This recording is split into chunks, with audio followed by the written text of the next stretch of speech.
The apartment was quiet in the way only fear can make it quiet, the kind where every sound feels dangerous and every breath has to be measured. It was past midnight, the city outside asleep or pretending to be, and she sat on the cold floor of the bathroom with her back pressed against the tub, trying not to cry loud enough for him to hear. Her arm throbbed in a deep, sickening way that told her something was very wrong, not just bruised, not just sore. She cradled it against her chest, teeth clenched, eyes burning as she fought the urge to scream. The mirror above the sink reflected a woman she barely recognized anymore. Eyes wide, skin dull, strength slowly leaking out of her one apology at a time. She had learned to stay quiet, to survive by shrinking, but tonight something inside her had snapped along with a bone in her arm. Her phone trembled in her hand as she unlocked it, the screen lighting up her face in the dark. She knew she wasn't supposed to text anyone this late. She knew if he found out, it would get worse. But pain has a way of cutting through rules, and fear has a way of reaching for the one person who once made you feel safe. Her mother, half a world away. The only person who had ever told her she was worth more than endurance. Her fingers shook as she typed, every movement sending a sharp jolt up her arm. She didn't write a long message. There was no time for explanations, no strength for storytelling, just the truth raw and small on the screen. "Mom, he broke my arm." For a moment she just stared at the words, heart pounding so hard she thought it might give her away. She hesitated, thumb hovering over the send button. Part of her whispered that this would only worry her mother, that it wouldn't change anything, that she should handle it like she always did. Another part, louder now, screamed that if she didn't tell someone, she might not survive the night. She pressed send. The message disappeared from the screen, replaced by the quiet certainty that she had crossed a line she could not uncross. She leaned her head back against the wall, eyes closing as tears finally slipped free, silent and hot. For a few seconds nothing happened. No reply. No sound from outside the bathroom. Just the hum of the building and the ache in her body. Then her phone buzzed. She froze. Her eyes snapped open, breath caught in her throat. Her mother never replied this fast, especially not at this hour. With trembling fingers, she lifted the phone and looked at the screen. The name at the top wasn't her mother's. It was a number she didn't recognize. No photo. No saved contact. Just a string of digits that meant nothing to her. Confusion cut through her fear, sharp and sudden. Had she sent it to the wrong person? Her heart dropped as she scrolled up, realization crashing over her in a cold wave. One wrong tap. One wrong name. One desperate message sent into the dark to a stranger. Before she could even think about what to do, another message came through. Short. Direct. Chilling in its calm. "Where are you?" Her pulse roared in her ears. Panic surged, fighting with pain and shame. She tried to delete the conversation, tried to unsend the message even though she knew it was too late. Her fingers fumbled, useless. The stranger sent another text. "Are you safe right now?" This wasn't how strangers talked. There were no emojis, no confusion, no questions about what she meant. Just precision. Authority. As if he had already decided something and was simply filling in the details. Her chest tightened. She didn't reply. She couldn't. Every instinct told her to put the phone down, to pretend this never happened. Then a sound echoed through the apartment. A step. Heavy. Familiar. Her stomach twisted as fear flooded back in full force. Her phone buzzed again, more insistent this time. "Answer me." Her hand shook so badly she almost dropped it. She typed with one finger, every second stretching unbearably. "I'm fine. It was a mistake. Please ignore." She hit send and immediately regretted it. The reply came almost instantly. That wasn't a mistake. She stared at the screen, breath shallow. How could he know? Who was this person? Another message followed before she could process the last one. "You're hurt. And you're not safe." Tears blurred her vision. Her arm pulsed, a constant reminder that lying wasn't going to fix this. She thought about her mother again, about how she had promised herself she would leave if it ever got this bad. She thought about how alone she was in that bathroom, how small her world had become. Her phone vibrated one more time, and when she read the message, something inside her shifted. Not into relief, not into hope, but into stunned disbelief. "Don't move. I'm coming." She stared at the words as if they might disappear, as if this was some cruel trick her mind was playing to cope with the pain. Outside the bathroom door, a shadow passed under the light. Inside her chest, fear and uncertainty tangled together, because whoever had sent that message wasn't asking permission. And whatever was about to happen, it was already in motion. Her breath came in short, shallow pulls as she stared at the screen, her mind racing faster than her body could keep up with. The words, "Don't move. I'm coming," burned into her eyes, heavy and unreal, like something pulled from a nightmare instead of a stranger's phone. Panic surged, sharp and uncontrollable. She hadn't meant to pull anyone else into this. Especially not someone she didn't know. Especially not someone who sounded so certain, so final. Her thumb flew across the screen as she tried to erase the conversation. Her movements clumsy and desperate. Delete chat. Block number. Anything. Her phone slipped in her sweaty palm, almost hitting the tile floor. She caught it just in time, wincing as pain shot through her arm again. The screen refused to give her the relief she wanted. The messages stayed there, unchanged, undeniable proof of her mistake. One wrong tap. One moment of weakness. And now someone else was involved. Her phone buzzed again before she could calm herself. She flinched so hard her back hit the tub. The message was already there when she looked. "Is your arm broken or dislocated?" No greeting. No hesitation. Just a question that made her stomach drop. How could he know it was her arm? She hadn't said that much. Her fingers hovered uselessly over the keyboard. She told herself not to answer. She told herself silence was safer. But another message appeared almost immediately. "Are you bleeding?" Her heart hammered painfully against her ribs. This wasn't curiosity. This wasn't concern from a random stranger. This was assessment. Clinical. Focused. The way professionals talked. Or people used to control. She swallowed hard, eyes darting to the bathroom door as another sound echoed from the apartment. A chair scraping, a muttered curse. Time felt thick, slow, stretching every second until it hurt. She typed back with shaking hands. "Please. You have the wrong number. I shouldn't have sent that." The lie felt thin even as she sent it. The response came instantly, as if he'd been waiting for nothing else. "You don't text 'he broke my arm by accident.'" Her chest tightened. The certainty in his words pressed down on her, leaving no room to breathe. She tried a different approach, hoping confusion would end this. "Who are you?"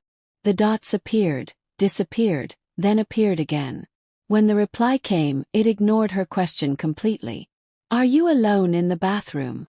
Her vision blurred. How did he know that? She hadn't mentioned a bathroom. She hadn't mentioned hiding.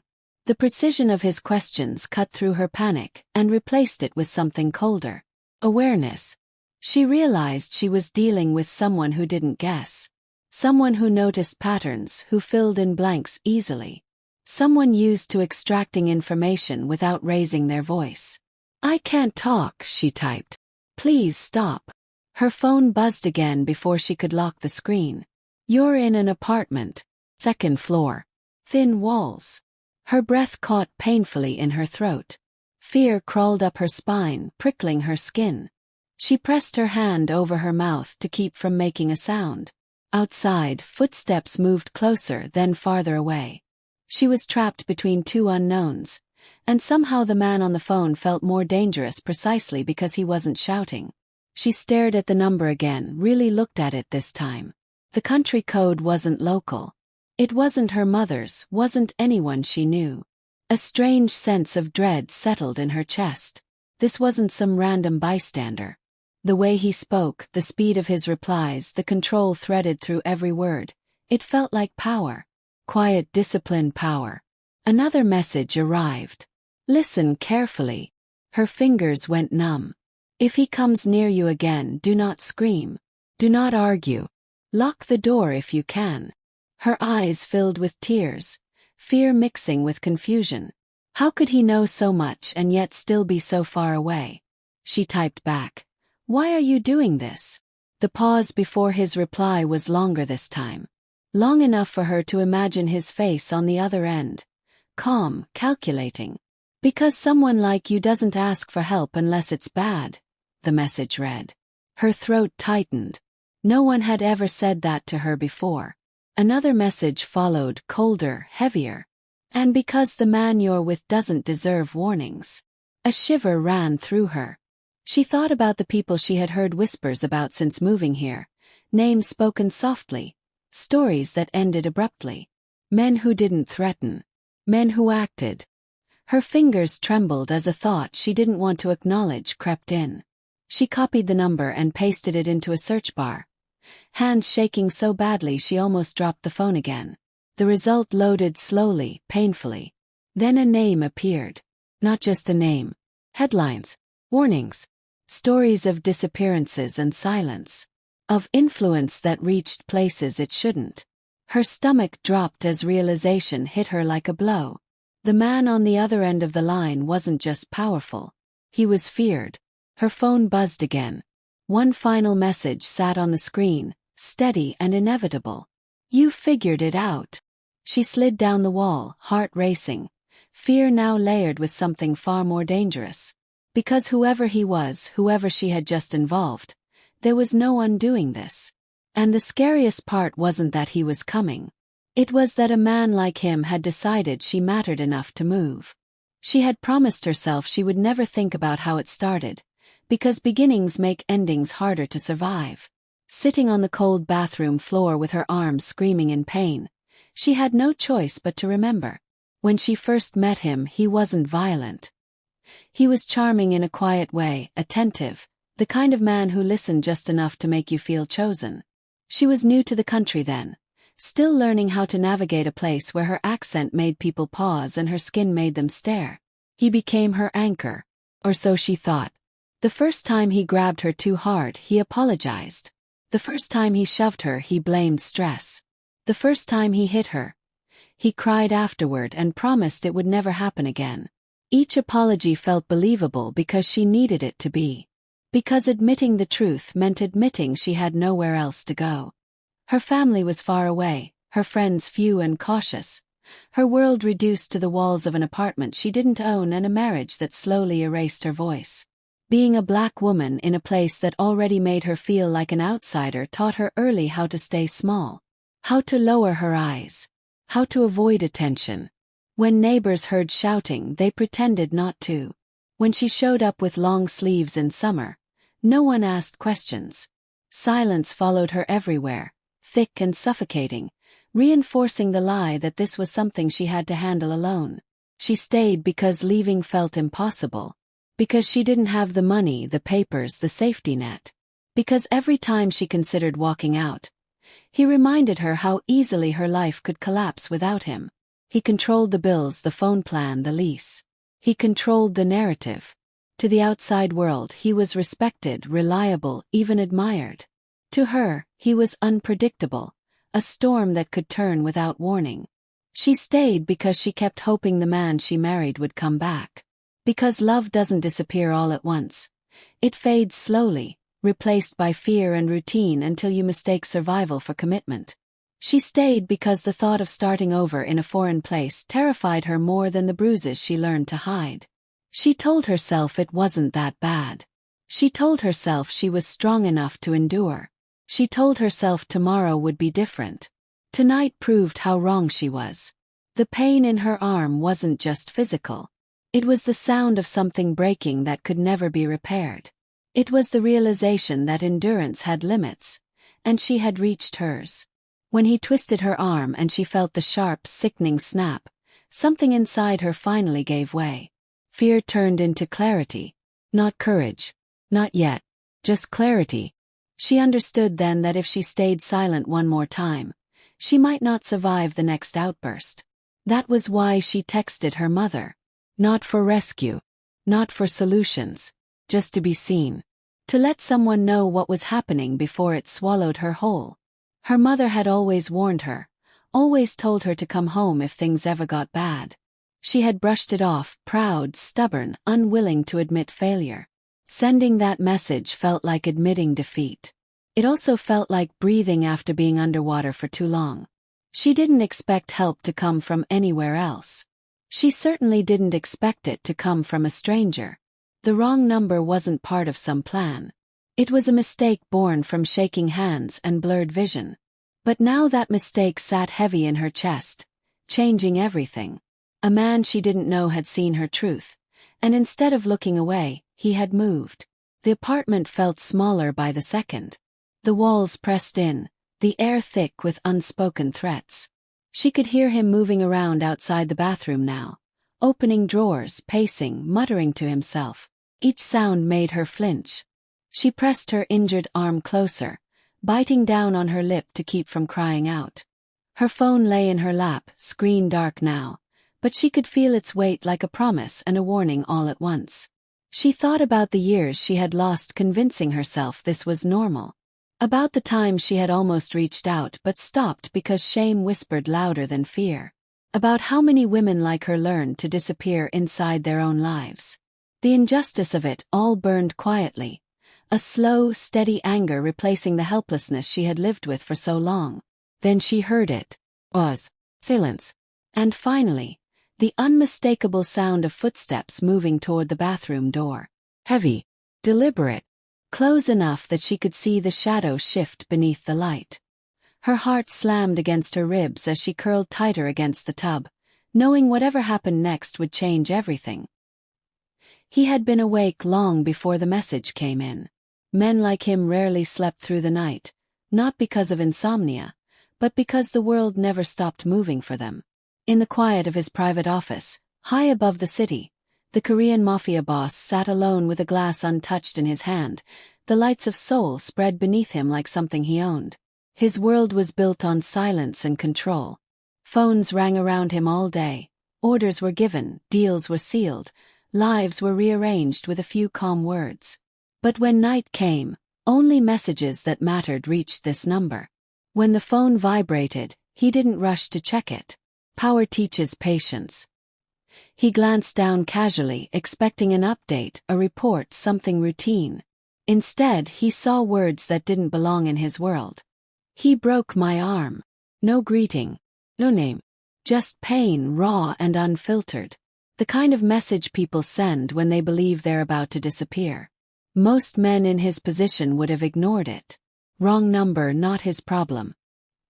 He had buried himself in far darker messages before breakfast. But this one stopped him.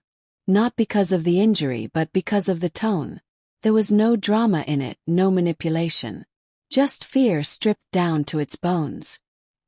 He read it twice, then a third time, his expression unreadable. He typed his response slowly. "Where are you?" Not aggressive. Not kind. Direct. The reply came back almost immediately. Frantic, apologetic, trying to explain the mistake. She tried to pull back, to erase herself from his screen. That told him everything. Victims always tried to disappear when they thought they'd spoken too much. He leaned back, eyes narrowing slightly. His men noticed the shift before he said a word. They always did. There was a particular stillness that settled over him when something caught his interest, when instinct rose before logic. This was that stillness. He asked a few more questions. Short ones. Location. Who did this? Each answer confirmed what he already suspected. Domestic violence. Isolation. Immediate danger. This wasn't about sympathy. He had learned long ago that sympathy was expensive. This was about order. Violence inside his city without his permission was chaos.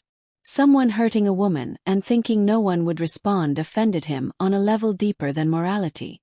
Challenged his control. He stood, adjusting his coat with a practiced motion. The room shifted instantly. Phones were picked up. Doors opened. No one asked why. They never did. When he moved, the city moved with him. Cars were summoned, routes cleared, men placed on standby. All without raised voices. All without explanation. As he rode down in the private elevator, He reread the message one last time. Something about it tugged at a memory he didn't fully recognize. Not her words but her timing. Midnight. Lone. A woman reaching for help only when she had nothing left. He had seen that before. Too many times. He pushed the thought aside. Sentimentality made men sloppy. The car cut through the city like a blade. Rain streaked across the windows. Neon lights blurring into colorless motion. His phone buzzed again. She asked who he was. He didn't answer directly. Instead, he sent the message that made his men exchange glances when they saw it reflected on the dashboard. Don't move. I'm coming. It wasn't a promise. It was a statement of fact. As they closed in on the address, he spoke for the first time since leaving the building. His voice was calm, almost bored, but it carried weight. Find out who lives there. Quietly.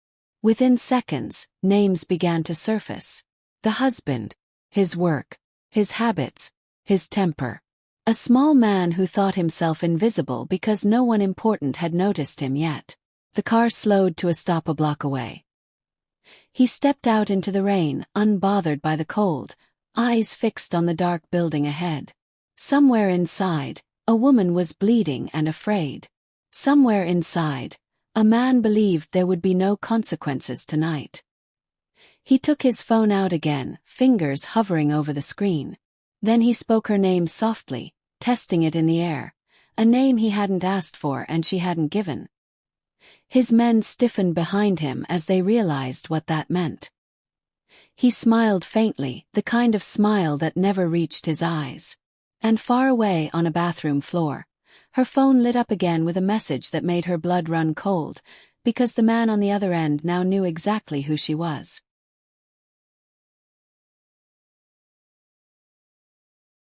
The sound of keys at the door made her entire body tense. Not footsteps yet. Just the metallic scrape of the lock turning, slow and deliberate, like he wanted her to know he was home. She wiped her tears quickly with the back of her good hand and shoved the phone under her thigh, pressing her weight down on it as if that alone could make it disappear. Her arm throbbed in sharp pulses, pain traveling up into her shoulder every time she breathed too deeply. She told herself not to cry. Crying only made him worse. The door opened. He stepped inside with a smell of alcohol clinging to him. His jacket tossed carelessly onto the floor. His eyes scanned the room, already searching for something to be angry about. The lamp was still on. She hadn't cleaned the kitchen properly. The trash hadn't been taken out. Any of it would do. He noticed her sitting there, too quiet, too still. That was always his first sign. "What did you do while I was gone?" he asked. His voice low, dangerous, the kind that made her stomach twist even before the words finished forming. "Nothing," she said softly, keeping her eyes down. She tried to cradle her broken arm close to her body, but the movement made her gasp before she could stop herself. He noticed. He always noticed weakness. He stepped closer, looming over her. His shadow swallowing what little light the room had. "What's wrong with your arm?" he demanded, though his tone suggested he already knew the answer. She didn't respond fast enough. His hand came down hard on the table beside her, the sudden crack making her flinch. "I asked you something." "It hurts," she whispered. That was the wrong word. She saw it in his eyes the moment it left her mouth. Hurt meant accusation. Hurt meant blame. Hurt meant consequences. "You think I care?" he snapped, grabbing her wrist without warning. She cried out as pain exploded through her arm, sharp and blinding. He squeezed harder, his face inches from hers. "You think you can make me look bad? You think anyone's coming to save you?" Her phone vibrated under her leg. Just once. Short. Controlled. She didn't dare look down. He didn't notice it, too consumed by his own anger.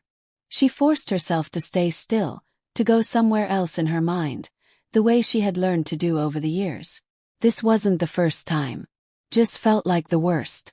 Across the city, the Korean Mafia boss watched the blue on his screen stop moving.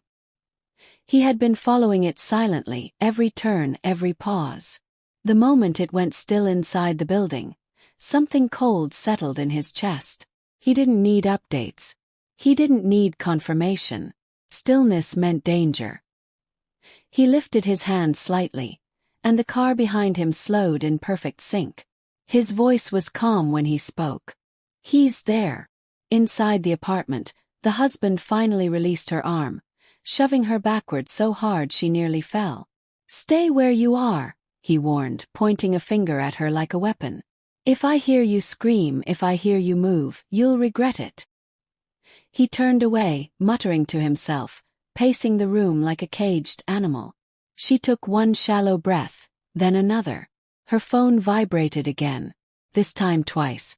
She felt it through the fabric of her clothes, each vibration a countdown she didn't understand but instinctively felt. She shifted slightly, just enough to slide it into her hand without him seeing. The screen lit up. One line. "I'm close." Her heart slammed against her ribs. Fear and hope tangled together so tightly she couldn't tell where one ended and the other began. She didn't reply. She couldn't. Any movement felt too loud, too risky. The husband turned back toward her suddenly, eyes narrowing. "Who are you texting?" he asked, suspicion sharpening his tone. "No one," she said quickly, hiding the phone behind her back.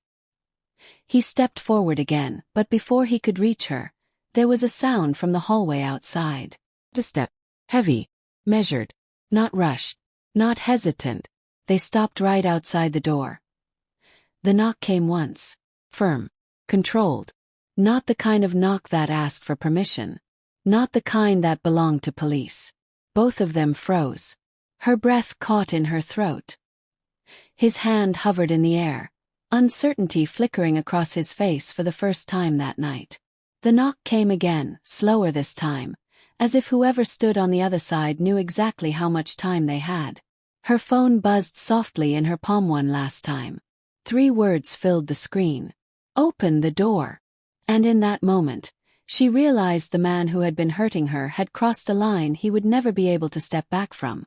The husband hesitated at the door, his chest rising and falling as if he were deciding whether anger or fear would win. He straightened his shoulders, forcing confidence into his posture, and yanked the door open hard enough that it bounced slightly against the wall. "What do you want?" he barked, already prepared to intimidate whoever stood there. He failed. The man in the hallway didn't flinch. He didn't raise his voice. He didn't even look surprised. He stood perfectly still, rain still clinging to the dark fabric of his coat, his gaze calm and assessing as if he were taking inventory. 2 men lingered a step behind him, silent, watchful, their presence unmistakably deliberate. The air in the small hallway shifted instantly, thickening with something the husband had never felt before.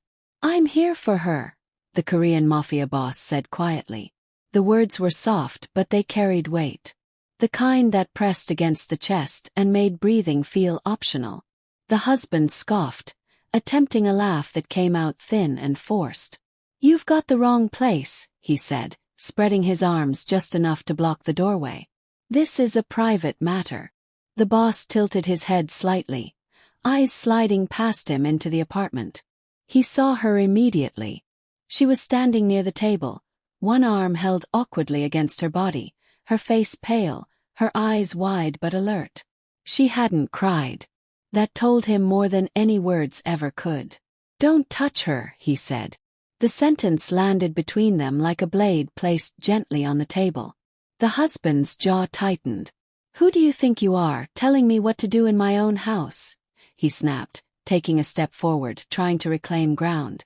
That was his mistake. The men behind the boss shifted subtly, not threatening, not dramatic, but ready. The kind of readiness that didn't need explanation. The boss didn't move. He didn't raise his hands. He didn't step back. He simply looked at the husband, really looked at him, and something in his expression changed. Not anger. Recognition. As if he had already measured the man and found him lacking. "Step aside," he said. The husband laughed again, louder this time, trying to convince himself more than anyone else. "Or what?" he challenged. "You going to call the cops?" At that, the boss smiled faintly.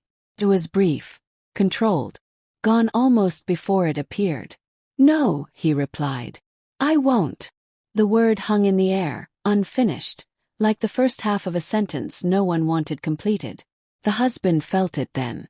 A shift. The subtle pull in his gut. The instinct that whispered something was wrong. Very wrong. He glanced past the boss, noticing the car parked outside, the driver still inside, watching. He noticed the way neighbors' doors were closed, curtains drawn tight, as if the building itself had decided not to witness what was about to happen. "You should leave," the boss continued calmly. "Now." The husband's eyes flicked back to her. She hadn't moved. She hadn't spoken. She was watching him with something new in her gaze. Not fear. Distance.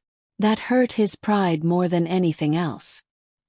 He turned back toward the boss, his voice rising. "You think you can just walk in here and take my wife?" The boss's expression hardened. "She is not yours," he said. The certainty in his voice made the words feel final, irreversible. He took one step forward, closing the space between them without aggression, without rush. The husband instinctively stepped back, his heel catching on the threshold. That was when the realization hit him. The boss's face wasn't unfamiliar anymore. Not fully. It was like a name on the tip of his tongue, a warning he had ignored too many times. Come. The confidence. The way no one around him spoke unless spoken to. The husband's mouth went dry as memory finally caught up to fear. News stories. Whispers. Stories shared in bars in lowered voices. Men who disappeared after making the wrong mistake. His eyes widened slightly. "Wait," he said, the word breaking in his throat. "You're." The boss cut him off with a look. Not harsh. Worse. Dismissive. "Take your hands off her," he said again, this time softer, slower. "Or you will never use them the same way again." Silence flooded the room. The husband's gaze darted between the boss and the men behind him, calculation giving way to panic. He raised his hands slowly, backing away, his confidence crumbling with every step. The power had shifted completely, and he could feel it crushing him. Behind him, she exhaled for the first time in what felt like hours. And as the husband finally understood exactly who stood in his doorway, fear replaced rage, because some names were not meant to be spoken out loud. The hallway was empty when they returned, stripped of the tension that had once lived there like a second tenant. The apartment door closed behind them with a soft click, and the sound felt final, like a chapter sealing itself shut. She stood near the window, watching the city lights flicker below, her reflection faint in the glass. The Korean Mafia boss did not rush her. He never rushed moments that mattered. Outside, the rain had slowed to a mist. Inside, the air was still. His men moved with efficiency that bordered on reverence. No shouting, no threats, no raised voices. They didn't drag the husband away. They didn't need to. The man followed them on his own, pale and trembling, eyes darting as if searching for an escape that no longer existed. Fear had replaced arrogance completely. Fear had a way of doing that when it arrived without warning. She heard none of it. That was intentional. The boss had made sure of that. Whatever justice was delivered tonight would not be something she had to witness. This wasn't punishment meant to terrify her. It was resolution. He stood near the door, listening to the muted sounds outside, hands clasped loosely behind his back. When it was over, there were no dramatic gestures. No satisfaction visible on his face. Just a subtle shift, a quiet exhale, as if an imbalance had finally been corrected. The door opened again. One of his men spoke softly, respectfully. "It's done." The boss nodded once. "He won't be coming back." That was all. She turned from the window slowly, absorbing the words without celebration. Relief didn't crash over her in a wave.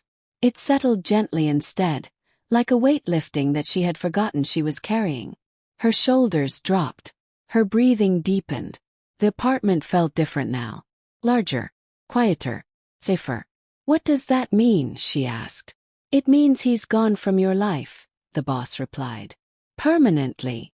She studied his face, searching for something. Guilt, cruelty, pride, but found none of it. Only certainty. She nodded once, accepting it the same way she had learned to accept so many things. Without drama. Without tears. Strength didn't always announce itself loudly. Outside, a car engine started. Then another. The sounds faded into the distance, taking the last traces of her former life with them. She let her head rest against the wall, eyes closing briefly as exhaustion washed over her. For the first time in years, she wasn't bracing for what might happen next. The boss turned to face her fully now. The room felt different with only the two of them inside it. No guards, no chaos, just quiet and the weight of everything that had unfolded.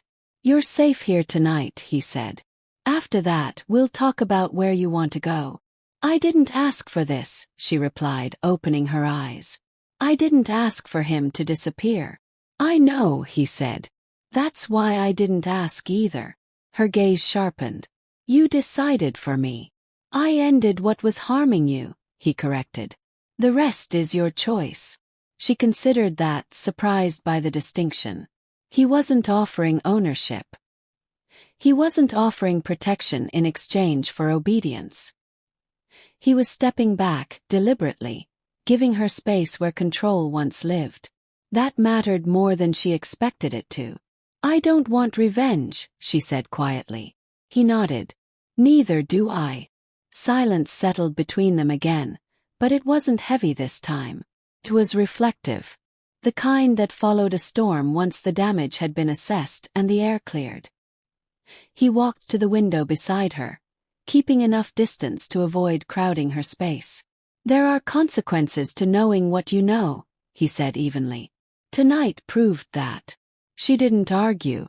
She had felt the danger tightening already. "And there are consequences to what you do," she replied. "Even when it's quiet." His lips curved faintly, not quite a smile. "Yes." They stood there together, two people altered by choices neither had planned to make. Outside, the city moved on, unaware that a life had been redirected within its walls. Finally he turned toward her, his expression unreadable. "There's one thing I need to ask you," he said. Her heart skipped, not from fear this time, but from the weight of the moment. She met his gaze steadily, ready for whatever question would come next, knowing that the answer might shape everything that followed. He didn't ask his question right away. Instead, he moved to the kitchen, poured a glass of water, and set it on the table within her reach, careful not to brush against her injured arm. The gesture was simple, almost ordinary, and that was what unsettled her most. Men like him weren't supposed to notice small things. They weren't supposed to stay. "You should rest," he said again, softer this time. "You still haven't answered," she replied. Her voice wasn't accusing. It was tired. "You could have sent someone else. You didn't have to come." He leaned against the counter, arms folded loosely, gaze lowered as if he were choosing his words instead of avoiding her eyes. "I know," he said. "That's what everyone expects." The room felt quieter than it had all night. No shouting. No footsteps, just the hum of the refrigerator and the distant noise of traffic below. He looked at her then, really looked, and something in his expression shifted. The hardness she had seen earlier softened, not into weakness, but into something far more dangerous. Honesty. "When I was young," he said slowly, "I learned very early what happens when no one comes." She didn't interrupt. She sensed this wasn't a story he told often, if ever. He continued, voice steady but stripped of its usual authority. "My father believed fear was discipline. He believed pain taught respect. And everyone around us believed it was not their business." She felt her chest tighten. The words settled heavily between them, echoing too close to her own life. "Did anyone help you?" she asked quietly. "No," he said. They watched, or they looked away. Same thing. He straightened, pacing once before stopping again, as if movement helped him keep control. I promised myself I would never be the man who ignored that kind of message, he said. Not because I'm good. Because I know what happens when people decide it's easier not to get involved. She looked down at her hands, at the faint tremor she couldn't stop. You didn't even know me. That's not true, he replied. I knew enough. He paused. I knew you were alone. I knew you were hurt. And I knew you thought no one was coming. The last sentence hit her harder than she expected. Her throat tightened, words catching before they could form. She swallowed, forcing herself to breathe. That doesn't explain why you stayed, she said. After you handled him. You could have walked away. He didn't answer immediately. When he did, his voice was quieter still. Because your message didn't sound like a request, he said. It sounded like a goodbye. Her composure cracked at that. She turned her face away quickly, blinking back tears she had fought all night. I wasn't trying to die, she said, almost defensively. I know, he replied. You were trying to survive. Silence stretched again, but it was different now. Softer. He took a step closer, stopping well short of touching her. When I read it, he continued, I thought of how many people sent messages like that and were found too late. I thought of how easy it would be to pretend it wasn't real. She let out a shaky breath. I didn't think anyone would answer, she admitted. I just needed someone to know. He nodded. And now I do. The weight of that statement pressed down on her chest, unraveling the careful control she had built around herself for years. She had survived by staying composed, by never letting the truth spill all at once. But standing there, with the danger momentarily held at bay, something inside her finally gave way. Her shoulders shook as she tried to hold it together. You don't know everything, she said, her voice breaking despite her effort to keep it steady. You don't know how bad it really was. He didn't rush her. He didn't fill the silence. He simply waited, present in a way that felt unfamiliar and terrifying. The tears came then, quiet but unstoppable, sliding down her cheeks as the words she had swallowed for years rose to the surface. He didn't just hurt me, she whispered. He made me feel like I deserved it. Like this was the best I could hope for. Her knees buckled slightly, and she grabbed the back of the chair to steady herself. The boss moved instantly, catching her elbow with careful hands, supporting her without pulling her closer than necessary. The contact was gentle, grounding, and it shattered the last of her restraint. She sobbed then, the sound raw and honest, finally telling the full truth she had buried deep inside, unaware that what she was about to say would change the nature of everything between them. When the tears finally slowed, the room felt changed, as if the truth she had released had altered the air itself. She wiped her face with the sleeve of her shirt, embarrassed by the vulnerability but unwilling to apologize for it. The Korean Mafia boss had stepped back again, giving her space the moment she steadied herself, as if he understood that support didn't have to mean control. I'm not here to rescue you, he said quietly. I don't believe in cages disguised as safety. She looked up at him sharply, searching for the hidden cost in his words. Men with power rarely offered anything without expecting something in return. Then why are you still here, she asked. Because danger doesn't disappear just because the loudest part is over, he replied. And because you deserve the right to choose what happens next.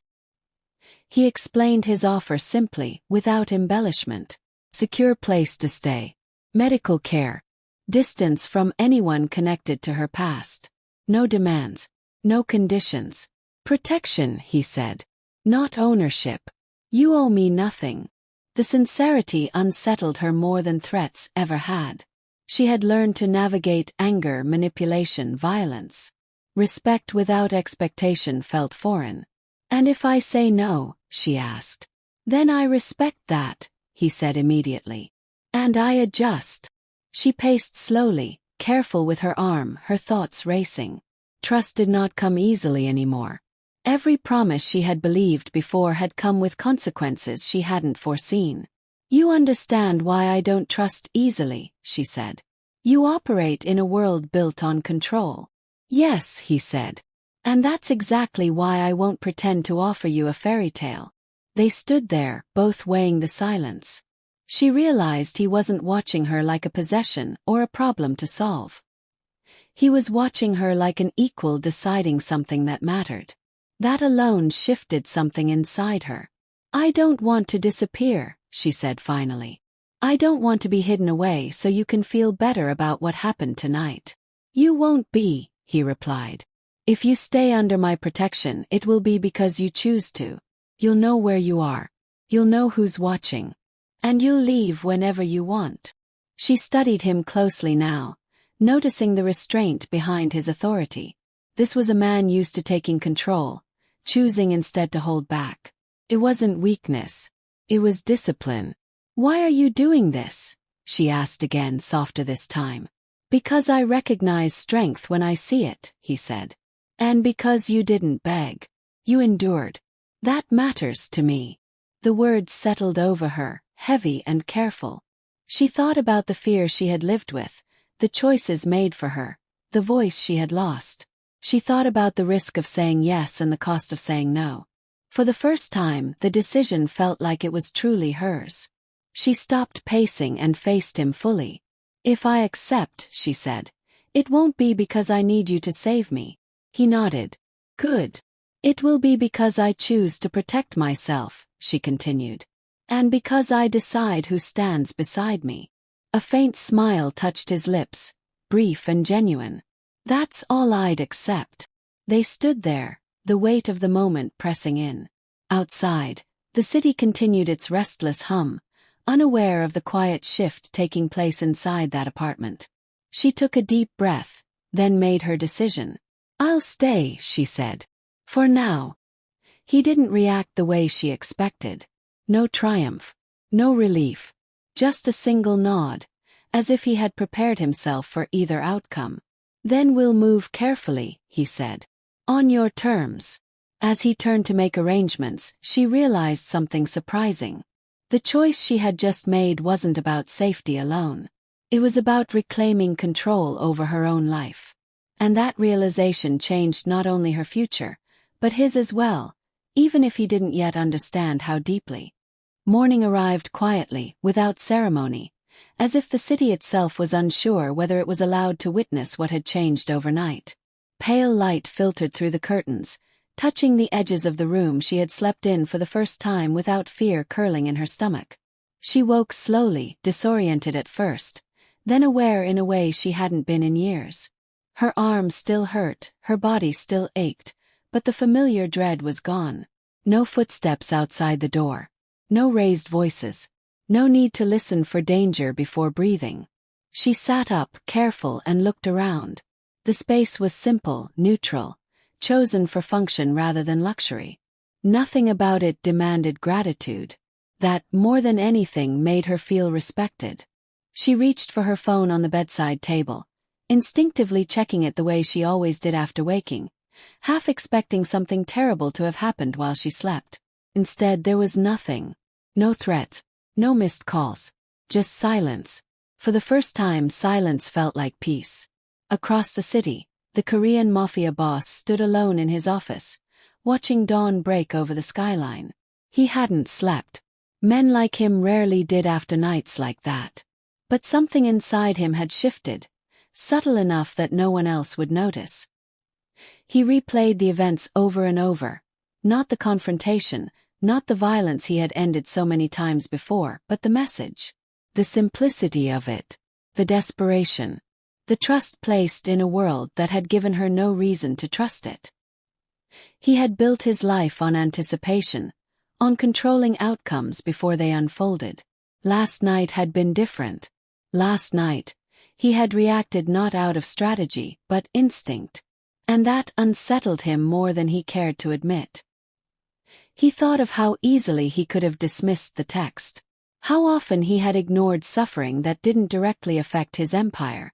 He had justified it as efficiency, as survival. Yet one wrong message had cut through years of hardened logic and reminded him of something he had buried deep.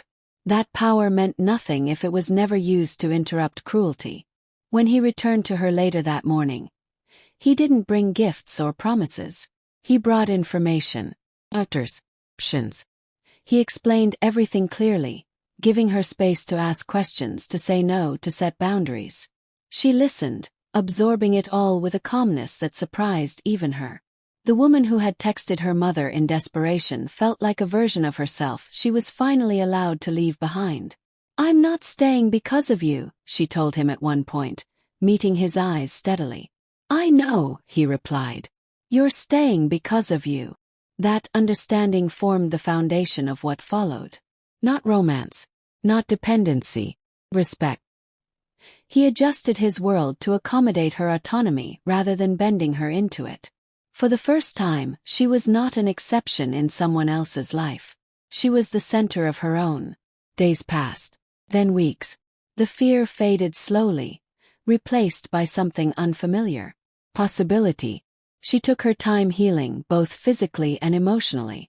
She made decisions deliberately, relearning how to trust her instincts. She spoke to her mother, told her everything, cried without shame. She began to imagine a future not defined by escape but by intention. And he changed quietly. He listened more, intervened differently. The men around him noticed it before he did. His decisions became more precise, less reactive. He dismantled operations that thrived on suffering rather than necessity. He did not become gentle. He became deliberate. And that distinction reshaped everything around him. One evening, as the city settled into its familiar rhythm, she sat by the window and scrolled back through her phone, stopping at the message that had started it all. "Mom, he broke my arm." It looked smaller now, less powerful. Yet she understood that without it, none of this would exist. Not the safety, not the clarity, not the version of herself who could sit in silence without fear. She didn't delete it. He joined her at the window, standing beside her without crowding her space. They watched the lights together, two lives altered by chance and choice. "Do you ever think about it?" she asked softly. "Yes," he said. "Every day." She nodded, then smiled faintly. Not because everything was perfect, 'cause it was real, earned, fragile in the way new beginnings often were. One wrong text, one moment of desperation, one decision not to look away. One message meant for her mother became the moment her life was saved.